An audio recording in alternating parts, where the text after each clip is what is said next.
Hey guys, Bicebump here, bringing you this Shadowlands Unholy DK Legendary Guide. Today we're taking a look at the legendaries available to us, talking about what's best in different situations, as well as covering the different missives which put on them and the slot you want to craft a specific legendary on. To start off with the missives, it's quite simple. Just put Mastery and Haste on everything you craft, that's going to be completely fine. If you want to be a bit more careful, you can always sim your stat weights and figure out what's better for you at this moment. But still, I would always pick up Mastery and then change out Haste for maybe Crit, if that was the case, with your specific stat weights. Anyway, I'm going to go through every legendary in terms of its importance and talk about how our rotation changes, why it's good, and in which situation we do pick it up. To start off, we have Deadliest Coil. This is your best raiding legendary because it brings the most single target throughput. It also has the added benefit of making your rotation flow more smoothly.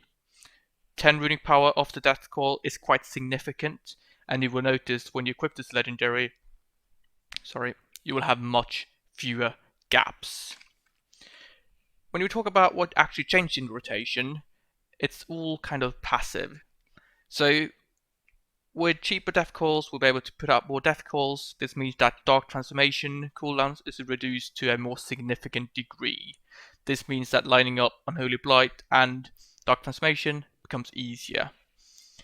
It also synergizes well with Army of the Damned, so your Apocalypse cooldown will drop, and when you synergize this with Convocation with Dead Conduit, it makes it so that both Unholy Blight, Dark Transformation, and Apocalypse can be used all together every time.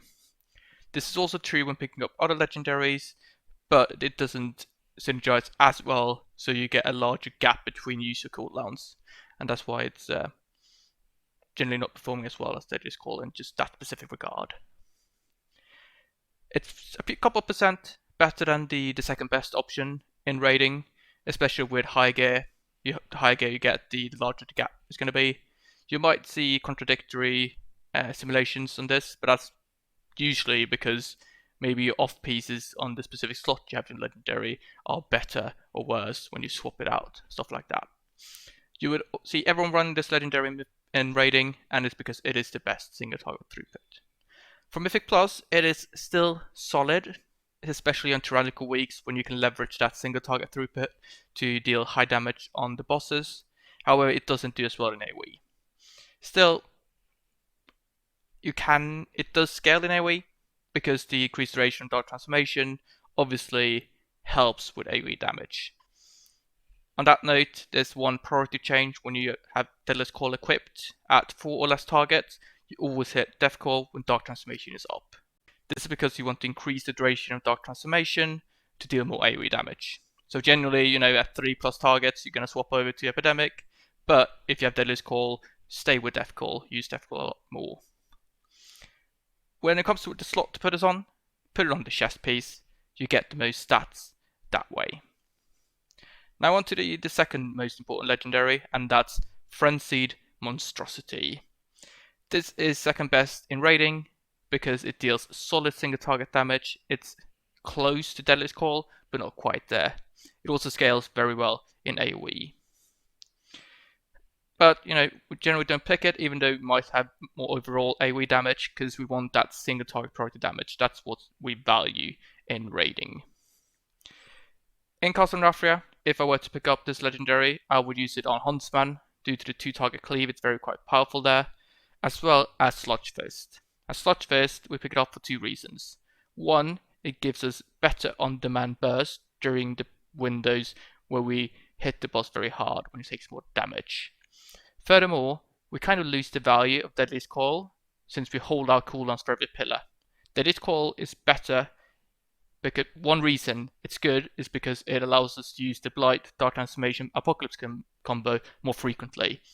Since we hold that combination on Sludge Fist, it loses value, and that's where Frenzied Monstrosity comes in and doesn't lose the same value. For Mythic Plus, this is the best legendary, and one I would recommend in every instance. It has great AoE, big single target burst, it fits the damage profile of Mythic Plus very, very well. Some people might look at simulations and say that the reanimate the Shambler is better. However, it's important to remember that Frenzied Monstrosity gives you agency over your burst and makes you able to control exactly when you need it. Reanimate Shambler is passive, it can proc at the end of the pack, it can proc on a small pack. You can't decide when you want that damage, and that's why it generally works. For the slot you put this on, it's the legs. Again, you get the most stats that way, and that's why we use it on that specific piece. When I say we get most stats, I assume that you upgrade the legendary, so you get a 235 item, and that's where we get lots of strength and secondaries. So that's the basis of that recommendation. Now, outside of Deadliest Coil and Frenzied Monstrosity, you don't need another legendary for PvE. If you swap between those two, you have the best option for raiding and the best option for Mythic Plus, so there's no real reason to do anything else. I'm still going to mention everything else and tell you in what situation it performs better or worse. So start off, Pheromones. This is a good legendary, both for single target and AoE, scales well in both single target and AoE. It doesn't have the same max output even in the perfect scenario, and it also suffers from the fact that both you and your pets need to actually stand in your Death and Decay to benefit from the haste buff it gives. This is not the case in a lot of situations. You can't ensure that happens, and your pet just loves to run at some other place and just do its thing. So that's why there's kind of a risk of picking this up. So make sure you've got a good pet macro if you're running Pheromones. For the slot you equip it on, do it on the head. Also, if you equip it, obviously use Death and Decay until single target. It's a DPS upgrade. We also have the Reanimated Shambler. This is completely passive and it's solid overall. It gives good AoE damage when it procs. As I previously mentioned, the fact that you can't control the proc is a big negative. It could proc on a big pack and gives you loads of damage, but it also couldn't proc. Or it procs at the end and kind of doesn't give you any value. It might boost your overall, but it won't boost your kill timers. But sure, for those that love a completely passive and kind of cool legendary, do pick it up. It's generally best for Mythic Plus if you want to run it at a specific spot. When it comes to the slot you equip it on, you go for the legs. Again, most stats. We also got Depth Certainty. This was kind of a fun legendary at start because you have this very nice interaction when picking up Defile, Depth Certainty, and then the Night Fae Death Due Covenant ability. And you're like, permanent 8% strength. Fact is, it's not strong enough. If you go away from the Holy Pact, you lose tons of damage. If you don't pick a good legendary and go for Depth Certainty instead, you'll also lose a lot of damage. The combination has synergy, but not enough. It's generally lackluster, and I wouldn't recommend it anywhere. It just doesn't perform very well. If you do pick it up, put it on your head. Finally, the last class-specific DPS legendary is Super Strain. This is actually quite a nice one because it works across all the specs and it kind of does solid AoE output. So if you're planning to run a lot of blood off spec and you want something nice that works everywhere, you can pick up that legendary. This is actually also true for Pheromones. I forgot to mention it, but both Pheromones and Super Strain are great for people that love to play all the specs and kind of want a good off-spec legendary. If you put it on the chest. That's the best piece. Now, we have a couple of defensive legendaries as well, but I'm just going to skip over those because we don't use them in PvE at all. There's no situation where you would value the defensive gain over a DPS gain.